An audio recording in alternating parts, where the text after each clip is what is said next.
السلام عليكم البنات، ان شاء الله تكونوا كامل لاباس عليكم وفي صحة جيدة. اليوم معولة ندير لكم جلبانة بوكاسي. امبارح في الليل جمعتها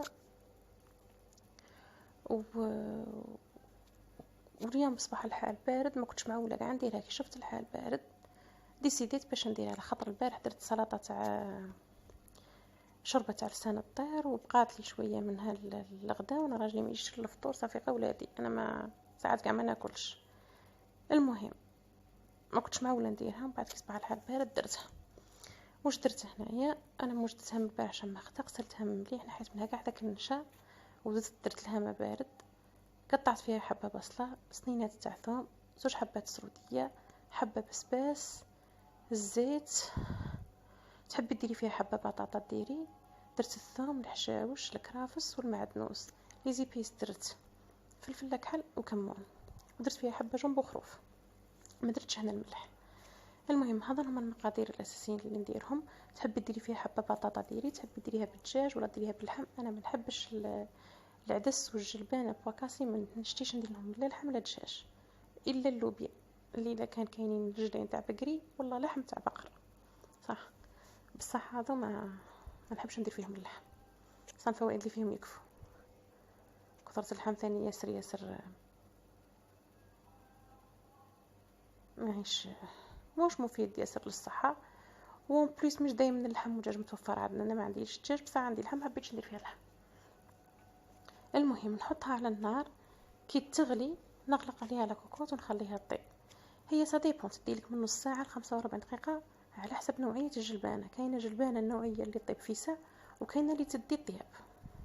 هنا راني حطيتها فوق النار بعد ما تغلي معانا. نسكر عليها لاكوكوط ونخليها تطيب. كي تطيب نميكسيها بالبرا، ومن تالي نلوح فيها راس طحار شويه تاع حشاوش. انا نحب ناكلها بعصره تاع ليمون. انا اصلا لي سوب دابيتود نحب نعصر فيهم القارص. عندي الشوربه فيرميسيل ولا شوربه تاع لسان الطير، عندي لا سوب تاع ليغوم، لا سوب تاع الدجاج.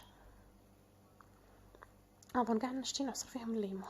العدس المهم سكروا عليها لاكوكوط، خلوها تطيب. بعد ما تطيب نتلاقاو ان شاء الله، نطحنوها وتشوفوا. في نفس الوقت هنايا حبيت نشارككم واحد الوصفه نتاع كما يقولوا تاع جداتنا. هذا الوصفه حبيت نشارككم هنايا. انا بنتي هاد الايامات كانت مريضه وديتها للطبيب، عطاها الدواء، عطاها هذاك سوليبريت تاع 5 جوغ، وعطاها هذا انتيبيوتيك، وعطاها السيرو تاع الحمى. هذاك درتو لها، دار لها دياري. بعد ما دار لها دياري طابت لي، ما حبتش كاع تبرالي، حبستو لها وقلت نرجع على الاعشاب الطبيه، وراكم عارفين ايما كي ما يفيدوش ما يضروش. المهم قطعت انايا راس تاع بصله حمراء، كانت عندي باقيت لي حبه واحده تاع لفت، زدت قطعتهم ولفت مليح للسعله، والبصله مليحه للسعل. انا بنتي شويه تسعل وقراجمها راكم عارفين، والحمى وكاع هذا وقت لا قريب مع البرد المهم تغمريهم بالسكر وتغطيها. الا كان الحال سخون ديريها فريجدير حتى تطلق هذاك الماء، وهذاك الماء اللي تطلق والبصله ويطلق واللفت تشربيه لبنتك للساعه صباح وفي الليل. الا كان الحال بارد خليها غير على برا ما تحماضش. وهنا غليت لها مغلى القرفه. واش درت؟ ما غليتهاش القرفه، درتها انفيزيون. جبت العيدان تاع القرفه، غسلتهم زين من التراب وهذاك والوسخ، حطيتهم في شوب، طبخت الماء ودفكت عليهم وغطيتها وخليتها تدفى. بعد ما تدفى في الليل تشربيها قرفه، تحليها لا بالعسل، تصلح للكبير وللصغير هذه.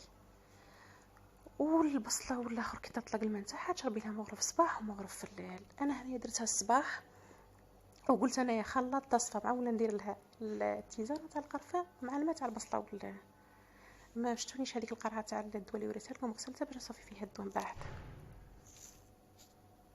المهم ان شاء الله نتمنى هذا الوصفه هذه تعجبكم وتجربوها وتجيب نتيجه معكم ان شاء الله. جربتها قداش من مره وجابت نتيجه. هذه هي التيزانه تاع القرفه والسكر مع البصله واللفت. هذه ضد السعال ان شاء الله تجيب معكم النتيجه. درك نشوفوا لاصوب تاعنا بعد ما طحنتها ولحت فيها راس تاع حار، عاود رجعتها فوق النار شويه تخثر ويطلق الريحه شويه تاع الحار، ومن بعد نسقيها وتشوفوها معايا في طبق تقديم ان شاء الله. اتمنى تعجبكم. لا عندكم القارص تجي روعه بالقارص، وإلا ما عندكمش معليش، مع سلطه خفيفه ولا وحدها عادي بخبز. لو كان تقريو معاها الخبز ثاني تجي هايله. لي سوبون جينيرال كي الخبز تحمريها معاهم في الكوشه يجوا بنان. هذا الطبق تاعنا في الاخير. نتمنى ديروا لي جيم، تابونيو مع الفلاشين تاعي.